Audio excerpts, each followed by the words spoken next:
Hi friends, பாவக்காய் புளிக்குழம்பு எப்படி வைக்கிறதுன்னு வாங்க பார்க்கலாம். பாவக்காவை ஃபஸ்ட்டு வறுத்துக்கணும், அப்போ தான் கொஞ்சம் கசப்பு இல்லாமல் இருக்கும். குழந்தைங்க கூட சாப்பிடும்.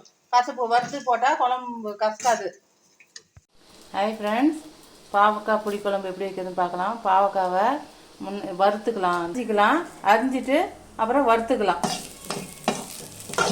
வறுத்து போட்டால் கசக்காது, கொஞ்சம் கசப்பு கம்மியாக இருக்கும். சின்ன பிள்ளைங்க கூட சாப்பிடும். இது பாவக்காய் சாப்பிட்டா பூச்சி, வயிற்றுல இருக்கிற பூச்சிலாம் சாகும். சக்கரை நோய் உள்ளவங்களுக்கும் இது பாவக்காய் ரொம்ப பச்சையாகவும் அரைச்சி குடிக்கிறாங்க. இப்படியும் வச்சு பாருங்க. பாவக்காய் வறுத்தாச்சு, இப்போ எடுத்துட்டு குழம்பு தாளிக்கலாம். சட்டி வச்சாச்சு, இப்போ எண்ணெய் ஊற்றிக்கலாம் தேவையான அளவு.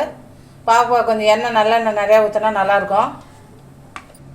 கறி உடம்பு போட்டுக்கலாம். இதில் வெந்தயம், சோம்பு, ஜீரகம், கடுகு எல்லாம் இருக்கிறதுனால நாங்கள் கறி உடம்பு போட்டுக்கிறோம். நீங்கள் இல்லைன்னா கடுகு, ஜீரகம், வெந்தயம் போட்டுக்குங்க பாவக்காய் புளிக்குழம்புக்கு. இப்போ பூண்டு, வெங்காயம், சின்ன வெங்காயம்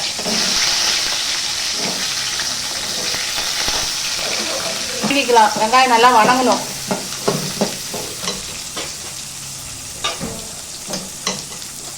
சீக்கிரம் வணங்கணும்னா கொஞ்சம் உப்பு போட்டுக்கலாம்.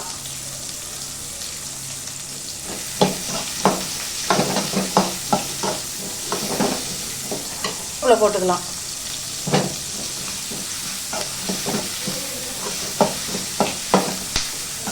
வெங்காயம் வதங்கிச்சு, இப்போ தக்காளி எல்லாம் போட்டுக்கலாம். தக்காளி நல்லா வதங்கட்டும். இதுக்குள்ளே தேவையான அளவு கொத்தமல்லி தூள், வீட்டிலே அரைச்ச தூள். இது வேணும்னா சொல்லுங்கள், கமெண்ட் பண்ணுங்கள். எப்படி அரைக்கிறேன்னு சொல்கிறேன், வீடியோ போடுறேன்.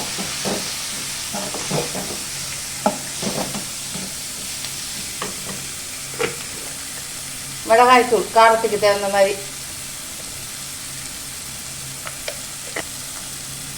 மஞ்சள் தூள் தேவையான அளவு. மீன் குழம்பு டேஸ்ட் வரும், அதனால மீன் குழம்பு மசாலா போட்டுக்குங்களாம்.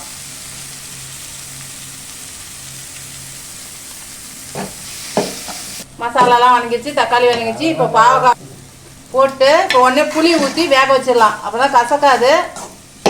இது தேங்காய் வேணும்னா நீங்கள் ஊற்றிக்கலாம். எங்களுக்கு தேங்காய் நாங்கள் ஊற்றலை. தேங்காய் விருப்பப்படுறவங்க தான் தேங்காய் ஊற்றிக்கணும்.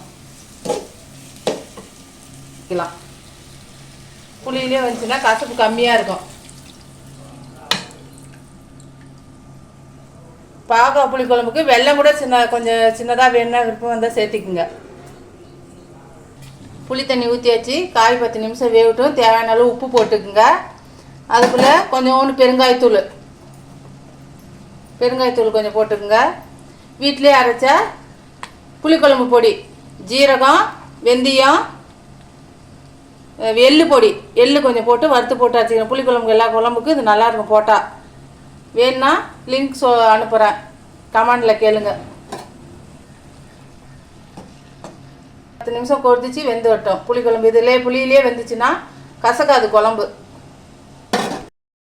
குழம்பு ரெடி ஆயிடுச்சு.